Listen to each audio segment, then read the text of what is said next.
questo ultimo numero della stagione. Apriremo con la finale di Coppa Veneto femminile. Faremo il consueto resoconto del calcio del Veneto orientale. In prima categoria è salvezza per il Ponte Crepaldo. Nel basket, Portogruaro sfiora l'impresa con San Vito Trieste.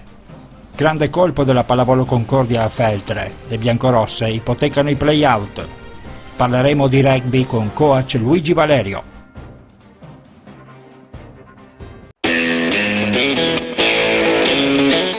Tiros, la grande moda a Fossalta di Portogruaro. Tiros e produzione abbigliamento in pelle dei più grandi marchi. Tiros, in via del lavoro, a Fossalta di Portogruaro.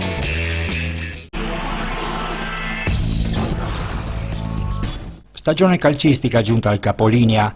L'ultima giornata non ha fatto registrare sorprese rispetto a quello che poteva essere messo in preventivo alla vigilia. Fatta eccezione per la seconda categoria, dove il San Stino e lo Jesolo sono impegnati nei play-off, mentre Telio Veneto e Lugugnana nei play-out, in Veneto orientale siamo già alle grandi manovre al fine di mettere le basi per la prossima stagione. Una volta tanto però regaliamo la prima pagina al calcio femminile, perché martedì si è disputata la finale di Coppa Veneto tra il Portogruaro ed il Futuro Giovani, squadra dominatrice del campionato di Serie D. È andata male alle Granata.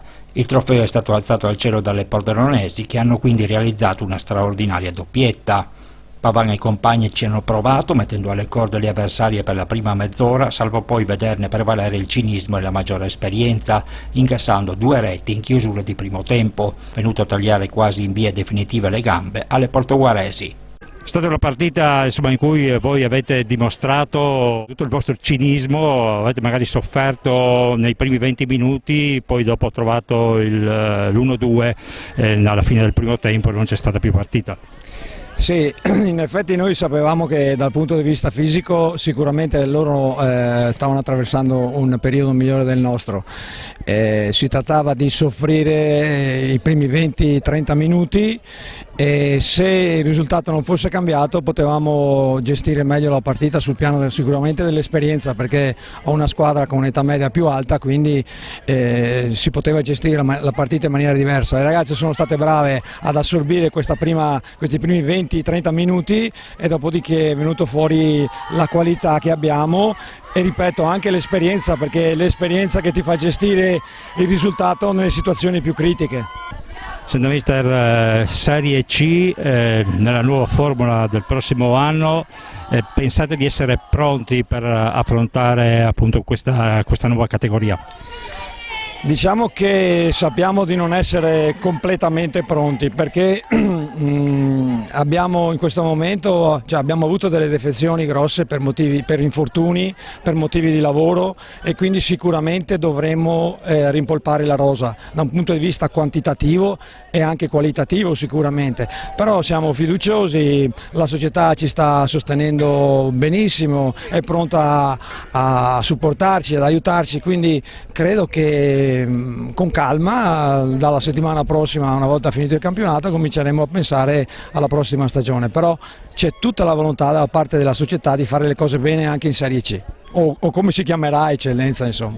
Allora mister, non è andata, finita diciamo con un 4-0 probabilmente troppo pesante rispetto a quanto avete espresso in campo. È stata sostanzialmente una prima mezz'ora in cui voi avete decisamente fatto la partita, potevate anche passare in vantaggio e purtroppo gli avversari vi hanno colpito, sono stati molto più cinici di voi, e quindi insomma un applauso a questa squadra, a questo futuro che ha dimostrato veramente di essere una grossa realtà del calcio femminile del Triveneto.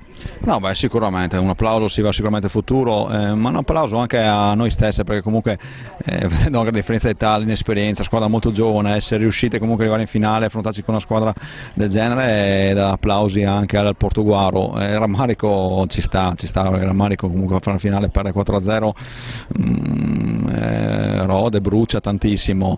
Potevamo dare in vantaggio, sì, con le prime azioni, i primi 20 minuti abbiamo fatto molto bene, e poi loro, squadra esperta ovviamente, gli lasci quegli spazi che colpiscono, infatti le 2 azioni subito ci hanno colpito.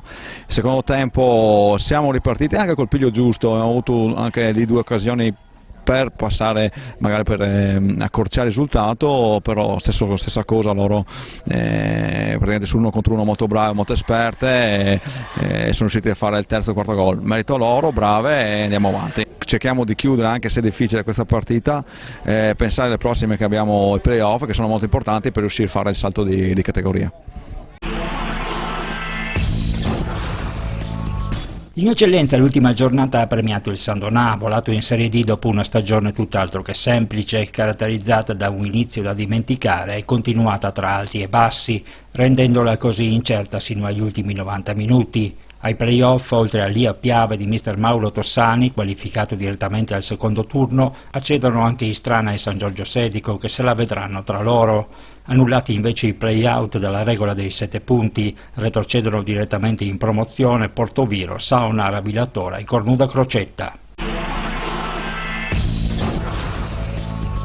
In promozione, con Porto Mansuè e Treviso già volate in eccellenza, l'ultima giornata ha definito solamente la griglia dei play-off. Saranno Fontanelle e Opitergina a contendersi l'accesso alla finale, alla quale è già qualificata il Vazzola, mentre con il 90 salvatosi direttamente grazie alla classifica avulsa, si giocheranno la permanenza in categoria ai play-out rispettivamente Caerano e Conegliano e San Gaetano Vedelago. L'ultimo turno ha offerto anche il derby tra Caorle La Salute e Portogruaro, ovvero tra un progetto, quello litoraneo, già ben avviato e che guarda a traguardi ben definiti sin dalla prossima stagione, ed una squadra come quella Granata ormai in fase di smobilitazione e con tanti punti interrogativi riguardo al futuro, incominciando dalla proprietà, dove dopo che è tramontata la trattativa con Rezzo Corvezzo, al momento di sedersi attorno ad un tavolo per definire i dettagli, si è ancora in attesa di conoscere colui che prenderà il timone del club Granata e soprattutto con quali programmi e ambizioni, elementi importanti per una piazza come Portogruaro che è stanca di aspettare il ritorno del calcio che conta.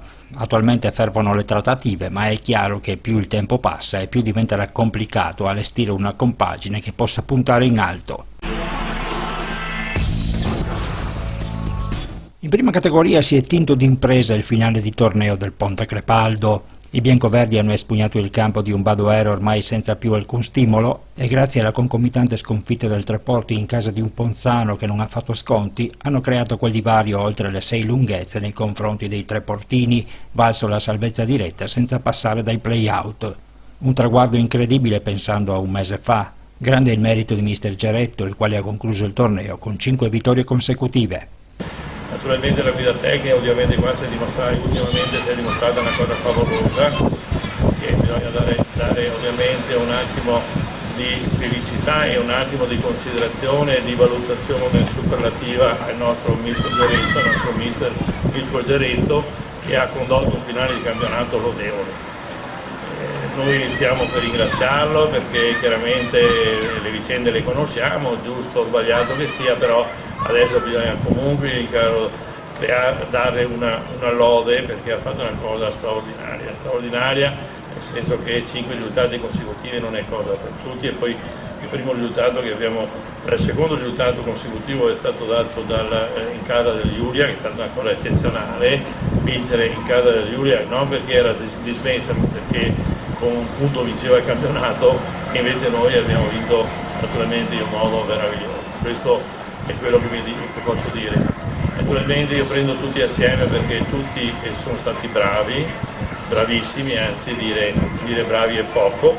Comunque adesso vediamo di valutare fra qualche settimana, 20 giorni, insieme all'organico e alla società, che Cristiano molto probabilmente Franceschetto si metterà in movimento per vedere il programma del prossimo anno, come sarà da attuarlo, come sarà da programmarlo, e quello che naturalmente auspico che venga ripetuto magari in veste migliore il prossimo anno del 2018-2019.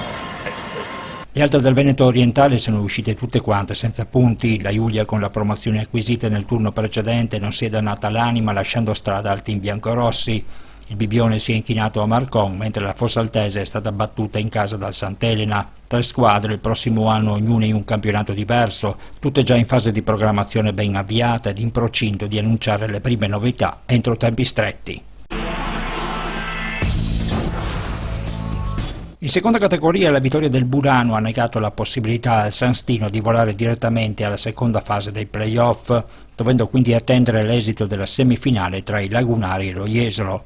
I liventini vogliono arrivare sino in fondo, lasciando poi alla società l'incombenza di dover organizzare la prossima stagione. In coda si è salvato anche il Gainiga. Sarà la sfida tra Telio Veneto e Lugugnana a definire nell'unico play-out rimasto la terza retrocessa che accompagnerà in terza categoria Sindacale e Villanova. L'epilogo finale della terza categoria ha premiato entrambe le prime due della classe, Cessalto e Silea, volate nel torneo superiore. Il Cessalto per aver vinto il campionato, mentre il Silea i play-off annullati per il divario presente maggiore di 6 punti.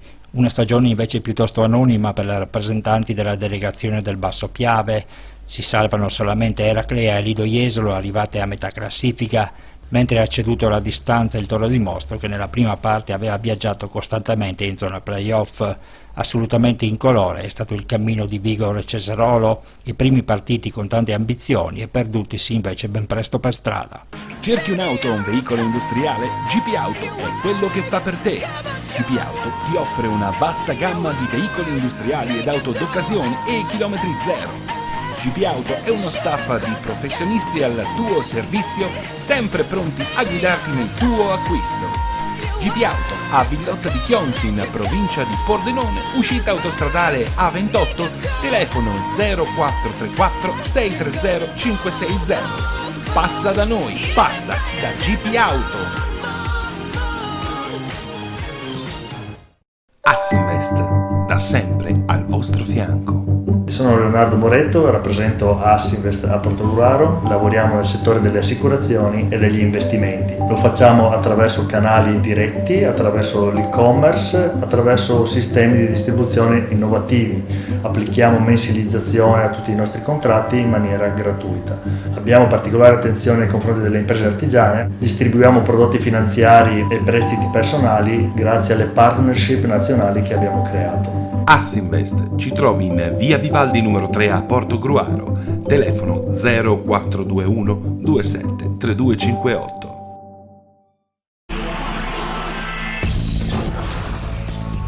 Stagione regolare in archivio anche per la Serie C Gold. L'ultima giornata ha visto Caorle inchinarsi sul campo della capolista Rucker, perdendo in tal modo la terza posizione a tutto vantaggio di Oderzo, che sul proprio parquet si è imposta sul corno di Rosazzo. Vincendo contro la retrocessa Codroipo, Jesolo ha completato invece l'ultimo posto mancante nella griglia dei play-off. Ai quarti di finale si incontreranno dunque Rucker e Jesolo, Caorle Falconstar Monfalcone, Caligaris Jadran Trieste e Oderzo Mestre. Gara 1 domenica 6, gara 2 mercoledì 9, l'eventuale Bella domenica 13. Ai play-out invece Padova Montebelluna e Azignano Bassano. Tempo di play-off e play-out anche in Serie D friulana. La sorpresa è arrivata da Aurisina, dove la Sokol ha costretto a gara 3 Pordenone, dominatore assoluto del girone Flebus. Ha passato il turno invece Sacile con il Santos Trieste. Tra le partite giocate mercoledì, eliminato Rorai con Cervignano, mentre sono volati ai quarti di finale Cussignacco passato a Monfalcone e Geatti, che non ha sbagliato con Basket 4 Trieste. Nei play-out invece hanno avuto la peggio Azzano Decimo con l'Interclub Muggia, al termine di un doppio confronto sempre rimasto in discussione sino alla sirena finale. Si è inchinata anche la Pallacanestro Portogallo con il San Vito Trieste. I giovani Granata, dopo una gara 1 senza storia, dalla quale erano già usciti al termine del primo quarto, hanno replicato al Palalovisa con una prestazione encomiabile, mettendo alle corde i Giuliani per oltre 3 quarti di gara, trascinati da un Simone Guerra incontenibile, autore di ben 29 punti. Adesso la salvezza sarà un affare proprio con Azzano, quintetto che nel corso della stagione regolare si è mostrato per i colori Granata più indigesto di altri. E allora col coach Reale al termine di questa gara 2 dei play-out, indubbiamente avete sofferto alquanto, vi ci è voluto praticamente quasi un'intera partita prima di avere al meglio sul Portogruaro. Assolutamente sì, dopo il grande divario che abbiamo avuto in gara 1 il rischio era proprio di incorrere in un calo di tensione da parte nostra e di una voglia di rivalsa da parte dei giovani del Portogruaro, cosa che c'è stata effettivamente e onestamente una reazione incredibile da parte dei ragazzi under 18 che onestamente non ci aspettavamo. Abbiamo pagato per abbondanti 3/4 della partita, la loro verve, la loro voglia, il loro coraggio anche, assolutamente molto bravi, onore al merito, gli auguro con tutto il cuore di salvarsi comunque quest'anno in questo campionato un po' tribolato per loro. Ecco, diciamo, per quanto vi riguarda, insomma, una salvezza alquanto sofferta, non dovevate, secondo i pronostici della vigilia, diciamo, trovarvi in questa posizione a questo punto della stagione? No, non dovevamo trovarci qua onestamente, le ambizioni erano diverse inizio anno, purtroppo cambio dell'allenatore, una squadra che comunque per capire i nuovi innesti ha dovuto un po' faticare. Abbiamo avuto 2 mesi molto buoni tra gennaio e febbraio e fine dicembre anche, poi abbiamo avuto un calo, purtroppo abbiamo raccolto all'inizio quello che avevamo seminato, cioè ben poco. Poi però ci siamo recuperati, ci siamo giocati l'accesso ai playoff nelle ultime 3 giornate, non siamo stati capaci di arrivare, però alla fine ci siamo salvati al primo turno e adesso si semina per il prossimo anno comunque. Allora coach, per 3/4 di partita, anche più, avete sognato, poi purtroppo l'esperienza degli avversari è venuta fuori e non c'è stato niente da fare.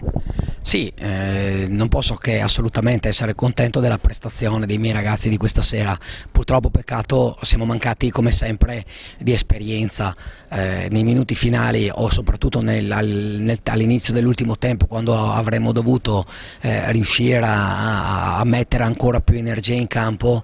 In realtà siamo mancati proprio di esperienza nel fare le cose giuste al momento giusto, un po' di furbizia, un po' di malizia. La verità è che ci hanno condannato sicuramente i 18 rimbalzi d'attacco che hanno preso loro, un sacco di secondi tiri che loro hanno poi, soprattutto nell'ultimo quarto, che gli hanno permesso di riprendere quei 5-6 punti di vantaggio che avevamo, e poi sul punteggio, sul punto a punto finale è venuta fuori un po' di più la loro freddezza, e noi i tiri buoni che abbiamo costruito alla fine li abbiamo sbagliati, perché indubbiamente non abbiamo abitudine a giocare partite di questa importanza e a questa intensità.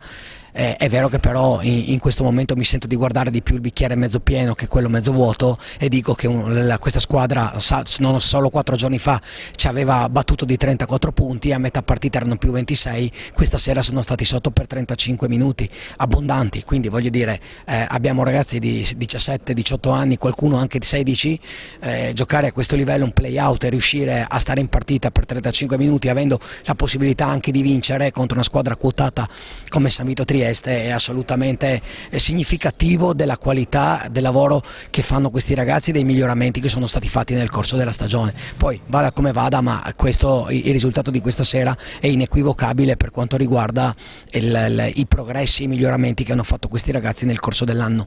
Il prossimo appuntamento sarà, insomma, quello decisivo, e succederà appunto quel che succederà. Sì, ripeto, noi affrontiamo anche questo ultimo turno di play-out con la serenità con cui abbiamo affrontato tutte le partite di questo campionato. Sicuramente non è facile, è difficilissimo, salvarsi sarebbe un'impresa, però comunque noi ci proviamo con lo spirito di chi sa che deve fare un'impresa, ma anche che se non la fa non succede niente.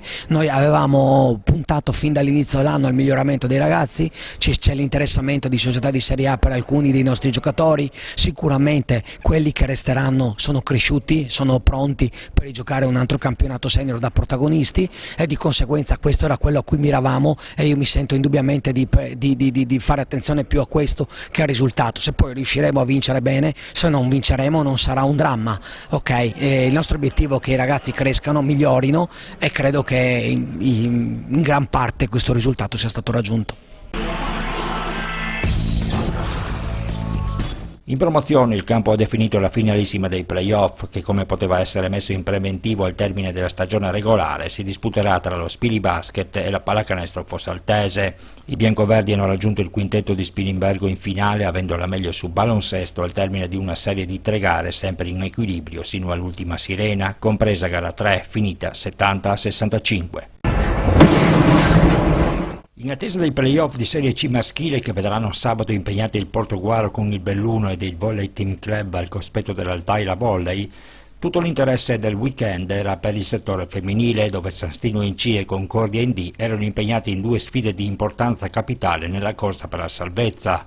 Le liventine si sono imposte non senza difficoltà contro la già retrocessa la Certosa, come testimoniato dai 26-24, 26-24, 25-23 sortiti, risultato che permette loro di restare in corsa per la permanenza in categoria diretta.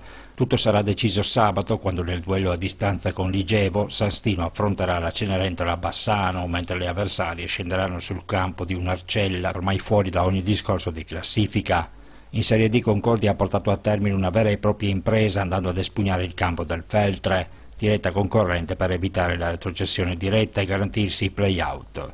3-1 il finale, adesso testa il Calima Volley, impegno sulla carta da risultato scontato, ma non per questo da sottovalutare. Sì, diciamo che il passo più importante l'abbiamo fatto sabato con un'ottima prestazione da parte delle ragazze, una vittoria per 3-1 su un campo difficile con un pubblico come ci aspettavamo abbastanza caldo, e siamo riusciti a portare a casa questi 3 punti fondamentali. Adesso ci aspetta l'ultimo passo, siamo consci che è assolutamente alla nostra portata, giochiamo oltretutto in casa, però sono le partite, come dicono tutti gli allenatori, più difficili da affrontare, perché la squadra avversaria non ha nulla da perdere, chi c'ha da perdere siamo solo noi, quindi massima attenzione e massima concentrazione. Ecco, abbiamo fatto un grande passo, ma ovviamente bisogna ricordare che niente è stato fatto alla fin fine, perché si tratta di andare a giocarsi la salvezza ai play-out. Sì, hai assolutamente ragione, però se dobbiamo considerare la posizione in cui eravamo 3 settimane fa, a 7 punti dal quinto ultimo posto, e siamo riusciti adesso con una partita ancora mancante ad essere sopra di 2 punti, è stata sicuramente una piccola impresa da parte nostra. Merito soprattutto delle 12 ragazze che ci hanno messo l'anima in queste 3 settimane, ci hanno sempre creduto, e credendoci alla fine col lavoro i risultati arrivano. Sappiamo bene, dobbiamo tenere i piedi ben saldi per terra, perché comunque speriamo, abbiamo ancora 3 partite davanti, ma l'obiettivo è un po' più vicino rispetto a 3 settimane fa. Diciamo che la partita che ci ha dato la svolta è stata decisamente quella contro il San Donà, dove abbiamo fornito una prestazione esemplare sotto tutti i punti di vista, e vedo che la squadra comunque adesso inizia, soprattutto a livello mentale, a essersi sbloccata e ad essere più decisa e più sicura delle proprie capacità. Pur inchinandosi per 26-30 davanti al Monselice, al termine di una partita che ha regalato un andamento dai 2 tempi contrapposti, il rugby portogruaro, grazie alla concomitante sconfitta della Cenerentola Oderzo, ha potuto festeggiare il matematico conseguimento di una storica salvezza in Serie C1 davanti al proprio pubblico. Un'impresa che mai era riuscita nelle precedenti 2 esperienze in questa categoria e che pertanto rappresenta un traguardo di un certo rilievo per l'intero movimento del rugby portoguarese, consapevole adesso di non essere più una meteora, ma di avere ormai una discreta base di partenza dalla quale incominciare a costruire un futuro di ambizioni mai nascoste. Contro i padovani i biancoverdi sono stati costretti a scendere in campo con una formazione ampiamente rimaneggiata. Dopo aver chiuso avanti 26-11 la prima frazione, con l'illusione di poter aver vita facile anche nella ripresa, hanno invece dovuto subire il ritorno degli avversari, i quali sono riusciti a capovolgere il risultato lasciando ai portoguaresi niente altro che l'amaro in bocca. Alla fine della stagione manca adesso una sola partita che i biancoverdi di coach Filippo Pedol dovranno sostenere sul campo della Cenerentola Oderzo, puntando a migliorare la propria classifica. Ma questa settimana vogliamo occuparci anche di Under 14, squadra di un settore giovanile che nel suo campionato continua a regalare grandi soddisfazioni. Sì, proprio come hai detto tu Andrea, abbiamo questa Under 14 che si è presentata quest'anno all'inizio veramente quasi competitiva fin da subito.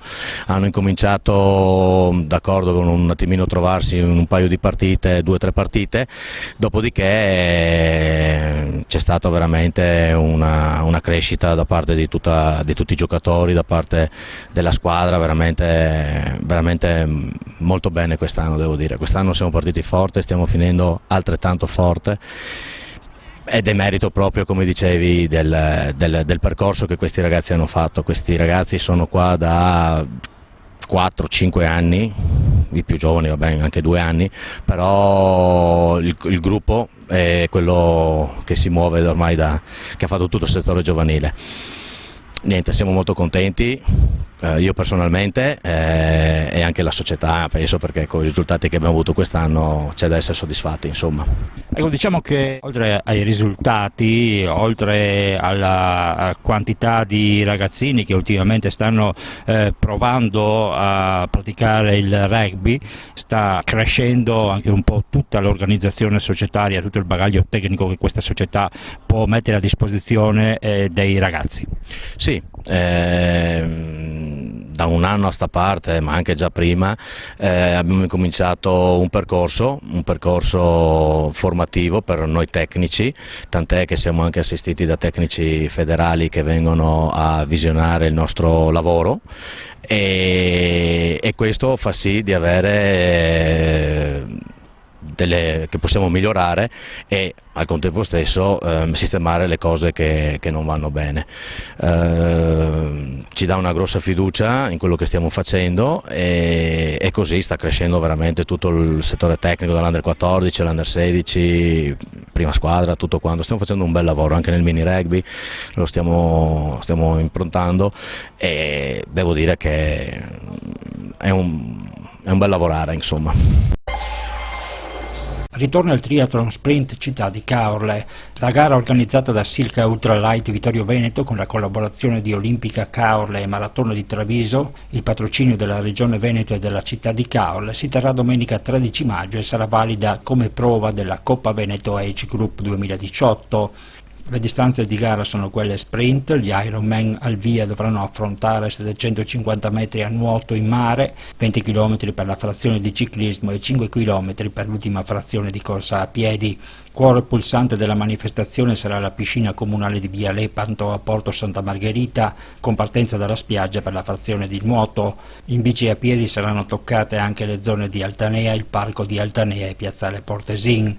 Entra dunque sempre più nel vivo la stagione degli eventi sportivi a Caorle. Quanto sia importante lo sport per la promozione della località turistica lo abbiamo lasciato spiegare al sindaco di Caorle, Luciano Striuli. Ma per Caorle lo sport è fondamentale, il veicolo primario performante per quello che è da un lato la promozione turistica nostra, ma questo ovviamente di riflesso, ma soprattutto perché lo sport è quello che ci porta avanti i valori assoluti per questa nostra amministrazione, sono quelli legati alla politica giovanile, oltre che in sé a quella sportiva stretta del divertimento. Politica giovanile rispetto alla quale noi abbiamo una particolare attenzione, i nostri ragazzi devono crescere nel rispetto di quelle che sono le regole, la disciplina, il divertimento certamente, accettare le diversità, fare gioco di squadra, per cui ripeto è bidirezionale questo canale, è da un lato i valori stretti dello sport, dall'altro quelli anche che lo sport può produrre sul territorio di riflesso.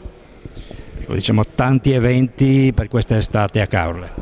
Sì, abbiamo dato una forte implementazione anche per quest'estate e anche già la scorsa estate siamo passati da un aumento del 30% degli eventi e delle manifestazioni strettamente legate allo sport, quest'anno c'è un ulteriore 10%, è una crescita proprio che è finalizzata a quei valori a cui accennavo prima, siamo sempre più città dello sport, del resto pochi in Italia possono contare di una fondazione totalmente dedicata a portare avanti questa multidisciplinarietà delle discipline sportive, per cui Caorle in prima linea su questo.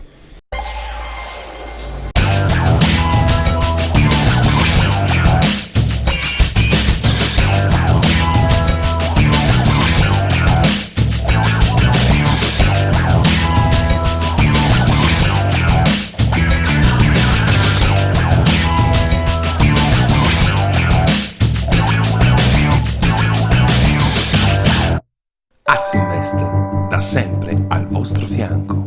Sono Leonardo Moretto, rappresento Assinvest a Portogruaro, lavoriamo nel settore delle assicurazioni e degli investimenti. Lo facciamo attraverso canali diretti, attraverso l'e-commerce, attraverso sistemi di distribuzione innovativi. Applichiamo mensilizzazione a tutti i nostri contratti in maniera gratuita. Abbiamo particolare attenzione nei confronti delle imprese artigiane, distribuiamo prodotti finanziari e prestiti personali grazie alle partnership nazionali che abbiamo creato. Assinvest ci trovi in via Vivaldi numero 3 a Portogruaro, telefono 0421 27 3258.